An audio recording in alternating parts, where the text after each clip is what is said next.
Hi everyone, welcome to my channel. ತಮ್ಮೆಲ್ಲರಿಗೂ ನಮ್ಮ ಚಾನಲ್ಗೆ ಸ್ವಾಗತ ಕೋರುತ್ತಾ ಇವತ್ತಿನ ವಿಡಿಯೋದಲ್ಲಿ ಇನ್ನೇನು ಕೆಲವೇ ದಿನಗಳಲ್ಲಿ 2025ನೇ ಸಾಲಿನ ಇಲ್ಲಿ ಜವಾಹರ್ ನವೋದಯ ವಿದ್ಯಾಲಯದ 6ನೇ ತರಗತಿ ಪ್ರವೇಶ ಪರೀಕ್ಷೆ ಸಿದ್ಧತೆಗಾಗಿ ತಮ್ಮೆಲ್ಲರಿಗೂ ಕೂಡ ನಾನು ಈಗಾಗಲೇ ಸಾಕಷ್ಟು ವಿಡಿಯೋಗಳ ಮೂಲಕ ಇಲ್ಲಿ ಮೆಂಟಲ್ ಎಬಿಲಿಟಿ ಪ್ರಶ್ನೆಗಳಾಗಿರ್ಬೋದು ಹಾಗೂ ಗದ್ಯ ಭಾಗಗಳ ಬಗ್ಗೆ ಸಾಕಷ್ಟು ಪ್ರಶ್ನೆ ಪತ್ರಿಕೆಗಳನ್ನು ಹಾಗೂ ಮಾದರಿ ಕ್ವಶನ್ ಪೇಪರ್ಗಳನ್ನು ತಮ್ಮೊಂದಿಗೆ ಹಂಚಿಕೊಂಡಿದ್ದೇನೆ.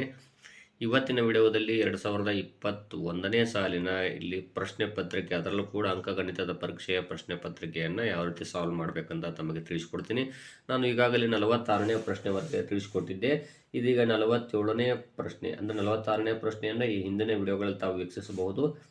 ಇನ್ನು 47ನೇ ಪ್ರಶ್ನೆ ನೋಡ್ಬೋದು. 270 ಮತ್ತು 426 ವಿಭಜಿಸಿದಾಗ ಇಲ್ಲಿ ನೋಡ್ಬೋದು, ಪ್ರತಿ ಪ್ರಕರಣದಲ್ಲೂ ಇಲ್ಲಿ 6 ವಿಶೇಷವಾಗಿ ಉಳಿಸುವ ದೊಡ್ಡ ಸಂಖ್ಯೆ ಯಾವುದು? ಇಲ್ಲಿ A12, B22, C30, D36 ಅಂತ ಇದೆ. ಅಂದರೆ ಇಲ್ಲಿ 270 ನೋಡ್ಬೋದು. ಇಲ್ಲಿ 270 ಹಾಗೂ 426 ನಾವು ಭಾಗಾಕಾರ ಮಾಡಬೇಕು. ಯಾವ ಸಂಖ್ಯೆ ಅಂತಂದರೆ ಇಲ್ಲಿದಾವಲ್ಲ, ಈ 4 ಸಂಖ್ಯೆಗಳನ್ನು ಭಾಗಾಕಾರ ಮಾಡಿದಾಗ ಪ್ರತಿಯೊಂದು ಸಂಖ್ಯೆಯಲ್ಲೂ ಶೇಷ 12 ಅಂದರೆ ಇಲ್ಲಿ 6 ಉಳಿಬೇಕು. ನಾವು ಈ 4 ಸಂಖ್ಯೆಗಳಲ್ಲಿ ಯಾವುದಾದ್ರೂ ಒಂದು ಸಂಖ್ಯೆಯಿಂದ ಭಾಗಾಕಾರ ಮಾಡಿದಾಗ ಅದು ಯಾವ ಸಂಖ್ಯೆಯಿಂದ ಅದು ಭಾಗಾಕಾರ ಮಾಡಿದಾಗ ಎರಡೂ ಸಂಖ್ಯೆಗಳಲ್ಲಿಯೂ ಕೂಡ ಶೇಷ 6 ಉಳಿಯುತ್ತೆ. ಹಾಗಾದರೆ ಅದನ್ನು ನಾವು ಮೊದಲು ಇಲ್ಲಿ ನೋಡ್ಬೋದು. ಈ ದೊಡ್ಡ ಸಂಖ್ಯೆಯಿಂದ ನಾವು ಭಾಗಾಕಾರ ಮಾಡೋದಕ್ಕಿಂತ ಮೊದಲು ಚಿಕ್ಕ ಸಂಖ್ಯೆಯಿಂದ ನೋಡೋಣ. ಇಲ್ಲಿ ನೋಡ್ಬೋದು 426, ಇಲ್ಲಿ 12 2 24, 12 36, 12 48 ಬರೋದಿಲ್ಲ, 12 36. ಇಲ್ಲಿ 2ರಲ್ಲಿ 6 ಹೋದ್ರೆ 10 ಹೋಗ್ತೀವಿ, 12ರಲ್ಲಿ 6 ಹೋದರೆ 6, 4ರಲ್ಲಿ 4 ಹೋದರೆ 0, ಈ 6 ಇಳಿಸ್ಕೋತೀರಿ. ಇಲ್ಲಿ 12 ಇಲ್ಲಿ 60, ಇಲ್ಲಿ 6ಕ್ಕೆ 6, ಇಲ್ಲಿ 0. ಸೊ ಇಲ್ಲಿ 6 ಇದೆ, ಇಲ್ಲಿ 6 ಇದೆ. ಹಾಗಾದರೆ ಇದು ಚಿಕ್ಕ ಸಂಖ್ಯೆ 12 ಆಗಿರೋದ್ರಿಂದ ಇಲ್ಲಿ ಶೇಷ 6 ಉಳಿಯುವಂಥ ಸಂಖ್ಯೆ ಇಲ್ಲಿ 12 ಆಗುತ್ತದೆ. ಇಲ್ಲಿ ನೋಡ್ಬೋದು 12 2 24, ಇಲ್ಲಿ 3, ಇಲ್ಲಿ 0. ಓಕೆ, ಇಲ್ಲಿ ನೆಕ್ಸ್ಟು 0 ಇಳಿಸ್ಕೋತೀವಿ. 12 2 24, ಇಲ್ಲಿ 6, ಇಲ್ಲಿ 0. ಸೊ ಇಲ್ಲಿ ಶೇಷ 6 ಉಳಿಯಿತು. ಇನ್ನು ನೆಕ್ಸ್ಟು 426 ನೋಡೋಣ. 426ಕ್ಕೆ ಇಲ್ಲಿ 12ರಲ್ಲಿ 12 3 36, 12 4 48 ಬರುವುದಿಲ್ಲ. ಸೊ ಇಲ್ಲಿ 2ರಲ್ಲಿ 8 ಹೋಗೋದಿಲ್ಲ, 10 ಹೋಗ್ತೀವಿ. 12ರಲ್ಲಿ 8 ಹೋದರೆ 4, ಇಲ್ಲಿ ಆನ್ಸರ್ ಕೂಡ 12 ಆಗುತ್ತದೆ. ಯಾಕಂದರೆ ಇಲ್ಲಿ 22, 30, 36 ದೊಡ್ಡ ಸಂಖ್ಯೆಗಳಾಗಿರೋದ್ರಿಂದ ಅವುಗಳನ್ನು ಭಾಗಾಕಾರ ಮಾಡಿದಾಗ ಅಷ್ಟು ಶೇಷ ಇಲ್ಲಿ ಉಳಿಯುವುದಿಲ್ಲ. ಇಲ್ಲಿ ನೋಡ್ಬೋದು 7.7, 7.07, 7.007, 77.007 7ರ ಮೊತ್ತ. ಇಲ್ಲಿ ಮೊತ್ತವನ್ನು ಕೂಡಿಸ್ಬೇಕಾದಾಗ ಸಂಖ್ಯೆಗಳನ್ನು ಯಾವ ರೀತಿ ಬರ್ಕೋಬೇಕು ಅನ್ನೋದನ್ನು ತಮಗೆ ತಿಳಿಸ್ಕೊಡ್ತೀನಿ.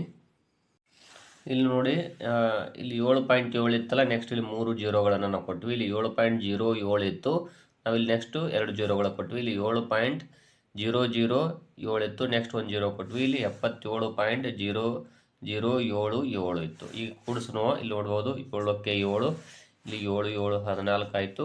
ಒಂದು ದಶಕ ಕೊಡ್ತೀವಿ ಕೈಲ. 7 1 8, ನೆಕ್ಸ್ಟ್ ಇಲ್ಲಿ 7ಕ್ಕೆ 7, ಇಲ್ಲಿ ಒಂದು ಪಾಯಿಂಟ್ ಇದೆ. ಇಲ್ಲಿ 7 14, 7 3 21, 7 4 28. ಸೊ ಇಲ್ಲಿ ನೆಕ್ಸ್ಟು ಇಲ್ಲಿ 2, 7 2 9, 98.7847 ಇದರ ಆನ್ಸರ್. ಇಲ್ಲಿದೆ ನೋಡಿ ಬಿ ಆನ್ಸರ್, 98.7847 ಆನ್ಸರ್ ಆಗುತ್ತದೆ. ಇಲ್ಲಿ ನೋಡ್ಬೋದು 3.003 ಇಂಟು 15 ಪ್ಲಸ್ 0.0123 ಪ್ಲಸ್ 5.00257 ಸಂಖ್ಯೆಯ ಸರಳೀಕರಣದ ಮೇಲೆ ಬರುವ ಅಂದಾಜು ಮೌಲ್ಯ. ಆಪ್ಷನ್ಸ್ಗಳು 48, 49, 50, 51 ಇದೆ. ಇದನ್ನು ಆನ್ಸರ್ ಹೆಂಗೆ ಮಾಡಬೇಕು ಅಂತ ತಮಗೆ ತಿಳಿಸ್ಕೊಡ್ತೀನಿ. ಇಲ್ಲಿ ನೋಡಿ, ಮೊದಲು ಈ ಎರಡೂ ಸಂಖ್ಯೆಗಳನ್ನು ಗುಣಾಕಾರ ಮಾಡೋಣ. ನೋಡೋಣ. ಹಾಗಾದರೆ 3.003 ಇಂಟು 15, ಇಲ್ಲಿ 15 3 45, ಇಲ್ಲಿ 4, 15 0 0, 4ಕ್ಕೆ 4, 15 0 0, ಇನ್ನು ನೆಕ್ಸ್ಟು 15 3 45. ಈಗ ನೋಡಿ, ಇಲ್ಲಿ ಕೊಟ್ಟಂಥ ಸಂಖ್ಯೆಗಳು ನೋಡ್ತಾ ಹೋದಾಗ 3 ಸಂಖ್ಯೆಗಳು ಬಿಟ್ಟು ಪಾಯಿಂಟನ್ನು ಕೊಡಲಾಗಿದೆ. ಸೊ ಹಾಗಾಗಿ 1 2 3, ಇಲ್ಲಿ ಆನ್ಸರ್ ಎಷ್ಟಾಯಿತು? 45.045 ಆಯಿತು. ಇದಕ್ಕೆ ನೆಕ್ಸ್ಟ್ ಏನು ಮಾಡಬೇಕು ಅಂದರೆ ಈ ಎರಡೂ ಸಂಖ್ಯೆಗಳನ್ನು ಕೂಡಿಸ್ಬೇಕು. ಹಾಗಾದ್ರೆ ನೋಡೋಣ. ಇಲ್ಲಿ ಇದೇ ಸಂಖ್ಯೆಗಳಿಗೆ ಇಲ್ಲಿ ತಮ್ಮ ತೋರಿಸ್ತೀನಿ ನೋಡಿ. 45.045ಕ್ಕೆ ಇಲ್ಲಿ ನೋಡ್ಬೋದು 0.0 0 1 2 3. ನೆಕ್ಸ್ಟ್ ಇಲ್ಲಿ 5.002575. ಸೊ ಇಲ್ಲಿ ಏನು ಮಾಡಬೇಕು, ಇಲ್ಲಿ ಒಂದು 0, ಇಲ್ಲಿ 0, ಇಲ್ಲಿ 0 ಮತ್ತು ಇಲ್ಲಿ ಕೂಡ 0. ಈಗ ಸಂಕಲನ ಮಾಡಬೇಕು. ಇಲ್ಲಿ ಕೂಡ 0 ತಗೊಳ್ಳಿ, ಇಲ್ಲಿ ಕೂಡ 0. ಅಂದರೆ ತಮಗೆ ಸಂಕಲನ ಮಾಡುವಾಗ ಈಸಿ ಆಗುತ್ತೆ. ಇಲ್ಲಿ ನೋಡ್ಬೋದು 7 5, ಇಲ್ಲಿ 8, 5 2 7 2 9, 4 1 5, ಇಲ್ಲಿ 0, ಇಲ್ಲಿ ಪಾಯಿಂಟು 5 5 10, ಇಲ್ಲಿ ಕೈಲ ಕೊಟ್ಟು 4 1 5, 50.05 9 8, 50.05 9 8 7 5 ಇದೆ. ಹಾಗಾದರೆ ಇಲ್ಲಿ ಅಂದಾಜನ್ನು ಮಾಡಬೇಕಾದಾಗ ಇಲ್ಲಿ ನೋಡ್ಬೋದು 50.05 ಬಂದಿರುವುದರಿಂದಾಗಿ ಇಲ್ಲಿ ಅಂದಾಜು ಯಾವುದಾಗುತ್ತೆ ಅಂದರೆ ಇಲ್ಲಿ ಒಂದು ವೇಳೆ ಈ 0ದ ಬದಲಾಗಿ ಇಲ್ಲಿ ನೋಡ್ಬೋದು, ಇಲ್ಲಿ ಏನು 50.05 ಇದೆಯಲ್ಲ, ಈ 0ದ ಬದಲಾಗಿ 5 ಬಂದಿತ್ತು ಅಂದರೆ 51 ಅಂದಾಜಾಕಿತ್ತು. ಅಥವಾ ಇಲ್ಲಿ 51 ಅನ್ನೋದಕ್ಕಿಂತನೂ ಇಲ್ಲಿ ಯಾವ ಏನಿದು ದಶಮಾಂಶ ಸಂಖ್ಯೆ ಬಂದಿದೆ, ಒಂದು ವೇಳೆ ಅದು 10ರ ಸ್ಥಾನಕ್ಕೆ ಮಾಡಬೇಕಾದಾಗ 60 ಆಕಿತ್ತು. ಆದರೆ ಇಲ್ಲಿ 0.5 ಬಂದಿರೋದ್ರಿಂದ ಸೊ ಇಲ್ಲಿ ಆನ್ಸರ್ ಎಷ್ಟಾಗುತ್ತೆ ಅಂದರೆ ಅಂದಾಜು ಅಂದಾಗ 50 ಆಗುತ್ತದೆ. ಇಲ್ಲಿ 55 ಪಾಯಿಂಟ್ ಹಿಂಗೆ ಸಮಥಿಂಗ್ ಬಂದಾಗ 60 ಆಕಿತ್ತು. ಇಲ್ಲಿ ಆನ್ಸರ್ಗಳು ನೋಡಿದಾಗ 48 49 50 51 ಇದೆಯಲ್ಲ, ಸೊ ಇಲ್ಲಿ 50 ಆಗುತ್ತದೆ. ದೆಹಲಿಯಿಂದ ಮುಂಜಾನೆ 8:15ಕ್ಕೆ ಪ್ರಾರಂಭವಾದ ರೈಲು ಮಧ್ಯಾಹ್ನ 2:30ಕ್ಕೆ ಅಜ್ಮೀರ್ ತಲುಪಿತು. ದೆಹಲಿಯಿಂದ ಅಜ್ಮೀರ್ ತಲುಪಲು ರೈಲು ತೆಗೆದುಕೊಂಡ ಸಮಯ ಅಂತ ಹೇಳಿದ್ದಾರೆ. ಇಲ್ಲಿ 10 ಗಂಟೆ 45 ನಿಮಿಷ, 6 ಗಂಟೆ 15 ನಿಮಿಷ, 6 ಗಂಟೆ 30 ನಿಮಿಷ, 6 ಗಂಟೆ ಅಂತಿದೆ. ಇಲ್ಲಿ ಆನ್ಸರ್ ನೋಡ್ಬೋದು ತಾವು ಕೂಡ. ಇಲ್ಲಿ ನೋಡ್ಬೋದು 8:15 ಪ್ರಾರಂಭ ಮಾಡಿದೆ ಅಂದಾಗ ಇದನ್ನು ಬಿಟ್ಟನ ಎನಿಸೋಣ. ಹಾಗಾದ್ರೆ ನೋಡ್ಬೋದು 9:15 10:15 11:15 12:15 1:15 2:15 ಇಲ್ಲಿಗೆ 6 ಗಂಟೆ ಆಯಿತು. ಇನ್ನು ನೆಕ್ಸ್ಟ್ ಅದು 2:30ಕ್ಕೆ ತಲುಪುತ್ತೆ ಅಂತ ಹೇಳಿದ್ದಾರೆ. ಸೊ ಇಲ್ಲಿ 15 ನಿಮಿಷ ಬರುತ್ತೆ. ಹಾಗಾಗಿ 6 ಗಂಟೆ 15 ನಿಮಿಷ. ಇಲ್ಲಿ ಆನ್ಸರ್ ಯಾವುದು ಅಂದರೆ ಇಲ್ಲಿ ಬಿ ಆನ್ಸರ್ ಆಗುತ್ತೆ ನೋಡಿ, 6 ಗಂಟೆ 15 ನಿಮಿಷ ಆಗುತ್ತದೆ.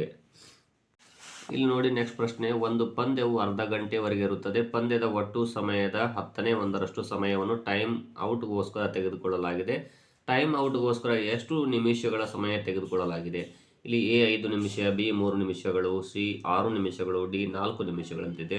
ಬಹಳಷ್ಟು ಸಿಂಪಲ್ ಆದ ಆನ್ಸರ್ ಇದು. ನೋಡ್ರಿ 10ನೇ 1 ಅಂತಿದ್ರೆ ಇಲ್ಲೇ ಮಾಡಿಬಿಡ್ತೀನಿ ತಮಗೆ. 10ನೇ 1 ಇಂಟು ಇಲ್ಲಿ ನೋಡಿ ಅರ್ಧ ಗಂಟೆವರೆಗೆ ಇರುತ್ತದೆ ಅಂತ ಮ್ಯಾಚ್ ಅಂತ ಹೇಳಿದ್ದಾರೆ. ಅರ್ಧ ಗಂಟೆ ಅಂದರೆ 30 ನಿಮಿಷ. ಸೊ ಇಲ್ಲಿ ನೋಡ್ಬೋದು ಇದನ್ನು ಯಾವ ರೀತಿ ಆಕಾರ ಮಾಡ್ಬೇಕಂದ್ರೆ ಡೈರೆಕ್ಟಾಗಿ ಮಾಡಿಬಿಡ್ತೀನಿ. ನೋಡ್ಬೋದು 10 1 10, 10 3 30. ಸೊ ಇಲ್ಲಿ 3 ಬಂತು, 3 ನಿಮಿಷಗಳು ಆಗುತ್ತದೆ. B answer. ಇಲ್ಲಿ ಏನಪ್ಪ ಅಂದರೆ 25ನೇ ಎಕ್ಸ್ ಎಕ್ಸನೇ 196 ಆದರೆ ಎಕ್ಸ್ನ ಮೌಲ್ಯ ಎಷ್ಟು ಅಂತ ಕೇಳಿದ್ದಾರೆ. ಹಾಗಾದರೆ ಇದನ್ನು ನೋಡೋಣ. ಇಲ್ಲಿ ನೋಡ್ಬೋದು ಎಕ್ಸ್ ಡಿವೈಡೆಡ್ ಬೈ 25 196 ಎಕ್ಸ್ ಅಂತ ಇದೆಯಲ್ಲ, ಇದನ್ನು ನಾವು ಮೊದಲಿಗೆ ಓರೆ ಗುಣಾಕಾರ ಮಾಡಬೇಕು. ಓರೆ ಗುಣಾಕಾರ ಅಂದರೆ ಇದನ್ನು ಮತ್ತು ಇದನ್ನು ಎಕ್ಸ್ ಮತ್ತು ಎಕ್ಸನ್ನು ಗುಣಾಕಾರ ಮಾಡಬೇಕು. ಹಾಗಾದರೆ ಎಕ್ಸ್ ಇಂಟು ಎಕ್ಸ್ 25 ಗುಣಿಸು 196. ಹಾಗಾದರೆ ಇಲ್ಲಿ ನೋಡ್ಬೋದು ಎಕ್ಸ್ ಮತ್ತು ಎಕ್ಸನ್ನು ಗುಣಾಕಾರ ಮಾಡಿದರೆ ಎಕ್ಸ್ ಸ್ಕ್ವೇರ್ ಆಯಿತು. 25 ಮತ್ತು 196ನ ಗುಣಾಕಾರ ಮಾಡಿದರೆ ಎಷ್ಟು ಬರುತ್ತೆ? ಹಾಗಾದರೆ ಇಲ್ಲಿ ನೋಡೋಣ. 196 ಗುಣಾಕಾರ 25. ಇಲ್ಲಿ ನೋಡ್ಬೋದು 25 ಆರ್ಲೆ 150. ಸೊ ಇಲ್ಲಿ 0 ಬಂತು, ಇಲ್ಲಿ 15. 25 ಮೊದಲೇ 225, 230, 240 ಆಯಿತು. 240 ಆದಾಗ ಇಲ್ಲಿ 0 ಬರುತ್ತೆ, ಇಲ್ಲಿ 24. 25 ಒಂದಲೇ 25, 24 ಕೂಡಿಸಿದ್ರೆ 49 ಆಯಿತು. ಸೊ ಇಲ್ಲಿ 4900. ಎಕ್ಸ್ ಸ್ಕ್ವೇರ್ = 900 ಆದರೆ 4900 ಆದರೆ ಎಕ್ಸ್ ಯಾವ ರೀತಿ ಬರುತ್ತೆ ಅಂದರೆ ಇದು ವರ್ಗಮೂಲ. ಈಗ ಬಂದಿರುವುದು ವರ್ಗಮೂಲ, ಇನ್ನು ವರ್ಗ ಬರುತ್ತೆ. ಎಕ್ಸ್ ಸ್ಕ್ವೇರ್ದ ವರ್ಗ ಎಕ್ಸ್ ಆದರೆ 4900 ವರ್ಗ ಎಷ್ಟಾಗುತ್ತೆ ಅಂತ ನೋಡೋಣ. ಇಲ್ಲಿ ಆಪ್ಷನ್ಸ್ಗಳು ಏನು ಕೊಟ್ಟಿದ್ದಾರೆ ಅಲ್ಲಿ ನಿಮಗೆ 56, ಅದೇ ರೀತಿ 70 ಮತ್ತು 84 ಮತ್ತು 42 ಕೊಟ್ಟಿದ್ದಾರೆ. ಇಲ್ಲಿ ನಾವು ಯಾವುದಾದ್ರೂ ಒಂದು ಸಂಖ್ಯೆಯನ್ನು ಇವುಗಳಲ್ಲಿ 2 ಸಾರಿ ಗುಣಾಕಾರ ಮಾಡಿದರೆ 4900 ಬರಬೇಕು. ಹಾಗಾದರೆ 70 ತೊಗೊಳ್ಳೋಣ. ಬೇಕಾದ್ರೆ ಇಲ್ಲಿ ನೋಡ್ಬೋದು 70 ಗುಣಿಸು 70, 7 7 49, ಇಲ್ಲಿ 2 0 ಡೈರೆಕ್ಟಾಗಿ ಇಟ್ಟರೆ ಎಷ್ಟಾಯಿತು? 4900 ಆಯಿತು. ಸೊ ಇಲ್ಲಿ ಅಂದರೆ ಆನ್ಸರ್ ಯಾವುದಾಗುತ್ತೆ? ಇಲ್ಲಿ 70 ಆಗುತ್ತದೆ. ಇಲ್ಲಿ ಬಿ ಆನ್ಸರ್ ಆಗುತ್ತದೆ. ಇನ್ನು ನೆಕ್ಸ್ಟ್, ಒಂದು ವಸ್ತುವನ್ನು 7500ಕ್ಕೆ ಖರೀದಿಸಿ 8400ಕ್ಕೆ ಮಾರಾಟ ಮಾಡಲಾಗುತ್ತದೆ. ಬರುವ ಶೇಕಡಾ ಲಾಭ ಎಷ್ಟು ಅಂತ ಹೇಳಿದ್ದಾರೆ. ಹಾಗಾದರೆ ನೋಡೋಣ. ಇಲ್ಲಿ ಬಿ ಆನ್ಸರ್ ಆಗುತ್ತದೆ. ಇನ್ನು ನೆಕ್ಸ್ಟ್, ಒಂದು ವಸ್ತುವನ್ನು 7,500ಕ್ಕೆ ಖರೀದಿಸಿ 8,400ಕ್ಕೆ ಮಾರಾಟ ಮಾಡಲಾಗುತ್ತದೆ, ಬರುವ ಶೇಕಡಾ ಲಾಭ ಎಷ್ಟು ಅಂತ ಹೇಳಿದ್ದಾರೆ.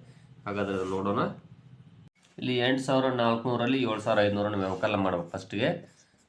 ಅಲ್ಲಿ ಶೇಕಡಾ ಲಾಭ ಕಂಡುಹಿಡಿಬೇಕಾದಾಗ ನೋಡ್ಬೋದು, ಇಲ್ಲಿ 0 0 4ರಲ್ಲಿ 5 ಹೋದ್ರೆ 10 ಹೋದ್ರೆ 14ರಲ್ಲಿ 5 ಹೋದ್ರೆ 9, ಇಲ್ಲಿ 900 ರೂಪಾಯಿ ಲಾಭ ಆಯಿತು. ಹಾಗಾದರೆ ಶೇಕಡಾ ಲಾಭ ಕಂಡುಹಿಡಿಬೇಕಾದಾಗ ಸೂತ್ರ ಏನು ಗೊತ್ತಾ? ಅದು ಶೇಕಡಾ ಲಾಭ = ಲಾಭ ಡಿವೈಡೆಡ್ ಬೈ ಕೊಂಡ ಬೆಲೆ ಇಂಟು 100. ಈಗ ನೋಡ್ಬೋದು ಲಾಭ ಎಷ್ಟಾಗಿದೆ? ಇಲ್ಲಿ 900 ಆಗಿದೆ. ಸೊ ಕೊಂಡ ಬೆಲೆ ಎಷ್ಟಿದೆ? ಇಲ್ಲಿ 7,000 ನೋಡ್ಬೋದು, 7,500 ರೂಪಾಯಿ ಇಂಟು 100. ಸೊ ಇಲ್ಲಿ ನೋಡ್ಬೋದು, ಇಲ್ಲಿ 2 0 ಇವೆರಡು 0 ಹೋಗುತ್ತೆ. ಈಗ 15 5 75, ಇಲ್ಲಿ 15 6 90, ಇದೊಂದು 0. ಈಗ ನೆಕ್ಸ್ಟು 5 1 5 5 12.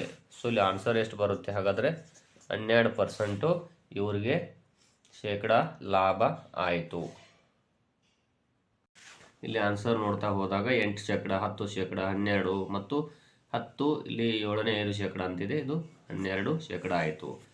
ಎ ಎಂಬ ವ್ಯಕ್ತಿಯಿಂದ ಒಂದು ರೇಡಿಯೋ ಅದರ ಗುರುತು ಬೆಲೆಯು 4ನೇ 3 ಭಾಗಕ್ಕೆ ಖರೀದಿಸಲ್ಪಡುತ್ತದೆ ಮತ್ತು ಅದನ್ನು ಗುರುತಿಸಿದ ಬೆಲೆಗಿಂತ ಶೇಕಡಾ 20ರಷ್ಟು ಹೆಚ್ಚು ಮಾರಾಟ ಮಾಡಲಾಗುತ್ತದೆ. ಎ ಗಳಿಸಿದ ಶೇಕಡಾ ಲಾಭ ಎಷ್ಟು ಅಂತ ಹೇಳಿದರೆ, ಇಲ್ಲಿ ನೋಡ್ರಿ 4ನೇ 3 ಭಾಗಕ್ಕೆ ಖರೀದಿಸಲ್ಪಡುತ್ತದೆ, ಅದನ್ನು ಖರೀದಿಸಿದ ಬೆಲೆಗಿಂತ ಶೇಕಡಾ 20ರಷ್ಟು ಹೆಚ್ಚಿನ ಬೆಲೆಗೆ ಮಾರಾಟ ಮಾಡಲಾಗುತ್ತದೆ. ಹಾಗಾದರೆ ಎ ಗಳಿಸಿದ ಶೇಕಡಾ ಲಾಭ ಎಷ್ಟು ಅಂತ ನೋಡೋಣ. ಇಲ್ಲಿ ನೋಡಿ ನೆಕ್ಸ್ಟ್ ಪ್ರಶ್ನೆ, ಒಂದು ಪಂದ್ಯವು ಅರ್ಧ ಗಂಟೆವರೆಗೆ ಇರುತ್ತದೆ. ಪಂದ್ಯದ ಒಟ್ಟು ಸಮಯದ 1/10ರಷ್ಟು ಸಮಯವನ್ನು ಟೈಮ್ ಔಟ್ಗೋಸ್ಕರ ತೆಗೆದುಕೊಳ್ಳಲಾಗಿದೆ. ಟೈಮ್ ಔಟ್ಗೋಸ್ಕರ ಎಷ್ಟು ನಿಮಿಷಗಳ ಸಮಯ ತೆಗೆದುಕೊಳ್ಳಲಾಗಿದೆ? ಇಲ್ಲಿ ಎ 5 ನಿಮಿಷ, ಬಿ 3 ನಿಮಿಷಗಳು, ಸಿ 6 ನಿಮಿಷಗಳು, ಡಿ 4 ನಿಮಿಷಗಳಂತಿದೆ. ಬಹಳಷ್ಟು ಸಿಂಪಲ್ ಆದ ಆನ್ಸರ್ ಇದು. ನೋಡ್ರಿ 10ನೇ 1 ಅಂತಿದ್ರೆ ಇಲ್ಲೇ ಮಾಡಿಬಿಡ್ತೀನಿ ತಮಗೆ. 10ನೇ 1 ಇಂಟು ಇಲ್ಲಿ ನೋಡಿ ಅರ್ಧ ಗಂಟೆವರೆಗೆ ಇರುತ್ತದೆ ಅಂತ ಮ್ಯಾಚ್ ಅಂತ ಹೇಳಿದ್ದಾರೆ. ಅರ್ಧ ಗಂಟೆ ಅಂದರೆ 30 ನಿಮಿಷ. ಸೊ ಇಲ್ಲಿ ನೋಡ್ಬೋದು, ಇದನ್ನು ಯಾವ ರೀತಿ ಆಕಾರ ಮಾಡ್ಬೇಕಂದ್ರೆ ಡೈರೆಕ್ಟಾಗಿ ಮಾಡಿಬಿಡ್ತೀನಿ. ನೋಡ್ಬೋದು 10 1 10, 10 3 30. ಸೊ ಇಲ್ಲಿ 3 ಬಂತು, 3 ನಿಮಿಷಗಳು ಆಗುತ್ತದೆ. B answer. ಇಲ್ಲಿ ಏನಪ್ಪ ಅಂದರೆ 25ನೇ x xನೇ 196 ಆದರೆ ಎಕ್ಸ್ನ ಮೌಲ್ಯ ಎಷ್ಟು ಅಂತ ಕೇಳಿದ್ದಾರೆ. ಹಾಗಾದರೆ ಇದನ್ನು ನೋಡೋಣ. ಇಲ್ಲಿ ನೋಡ್ಬೋದು 4ನೇ 3 ಇಂಟು 100 ಅಂತಿದೆಯಲ್ಲ, 4 4 25, 25 3 ಎಷ್ಟಾಯಿತು? 75. ಅಲ್ಲಿ ರೇಡಿಯೋನ ಗುರುತು ಮಾಡಿದ ಬೆಲೆಗಿಂತ 4ನೇ 3 ಭಾಗ ಹೆಚ್ಚಿಗೆ ಖರೀದಿಸಲ್ಪಡುತ್ತೆ ಅಂದರೆ, ಹಾಗಾದರೆ ಇಲ್ಲಿ ಎಷ್ಟು ಉಳಿತದ ಒಂದು ಅಂದರೆ ಇಲ್ಲಿ 25% ಹೆಚ್ಚಿಗೆ ಉಳಿಯುತ್ತೆ. ಅಂದರೆ ಇಲ್ಲಿ 100 ರೂಪಾಯಿ ಇತ್ತು ಅಂದರೆ ನೋಡ್ಬೋದು, 100 ರೂಪಾಯಿ ಇತ್ತು ಅಂದರೆ ಅಲ್ಲಿ ಕೇವಲ ಅವನು 75 ರೂಪಾಯಿಗೆ ಖರೀದಿ ಮಾಡಿದ್ದಾನೆ ಅಂತ ಅರ್ಥ. ಹಾಗಾದರೆ ಇಲ್ಲಿ 25 ಉಳೀತು. ಇನ್ನು ನೆಕ್ಸ್ಟು ಮತ್ತು ಅದಕ್ಕಿಂತ ಹೆಚ್ಚು 20 ಅಂತ ಹೇಳಿದ್ದಾರೆ ಅವರು. ಅಂದರೆ ಅದಕ್ಕಿಂತ ಗುರುತಿಸಿದ ಬೆಲೆಗಿಂತ ಶೇಕಡಾ 20ರಷ್ಟು ಹೆಚ್ಚು ಮಾರಾಟ ಮಾಡಲಾಗುತ್ತೆ. ಸೊ ಇಲ್ಲಿ 45 ಉಳಿತಾಯ ಆಯಿತು ಅವನಿಗೆ. ಇಲ್ಲಿ 25 ಮೊದಲೇ ಉಳಿದಿತ್ತು, ಆಮೇಲೆ 20 ಅಂದರೆ 45% ಹೆಚ್ಚಿಗೆ ಉಳಿಯಿತು. ಸೊ ಆನ್ಸರ್ ಯಾವುದಾಗುತ್ತೆ ಅಂದರೆ ಇಲ್ಲಿ ಬಿ ಆಗುತ್ತದೆ. ಇಲ್ಲಿ ನೋಡ್ಬೋದು ಆನ್ಸರ್ ಇಲ್ಲಿ ಬಿ ಆಗುತ್ತದೆ. ಇನ್ನು ನೆಕ್ಸ್ಟ್ ಇಲ್ಲಿ ನೋಡ್ಬೋದು 55ನೇದು, ಈ ಕೆಳಗೆ ಕೊಟ್ಟಿರುವ ಲೆಕ್ಕದ ಅಂದಾಜು ಮೌಲ್ಯವನ್ನು ಸಂಪೂರ್ಣ ಸಂಖ್ಯೆಯಲ್ಲಿ ಕಂಡು ಹಿಡಿಯಿರಿ ಅಂತ ಹೇಳಿದ್ದಾರೆ. ನೋಡ್ಬೋದು ಇಲ್ಲಿ 349 into 51 plus of 632 divided by 31 ಅಂತಿದೆ. ಇಲ್ಲಿ ನೋಡ್ಬೋದು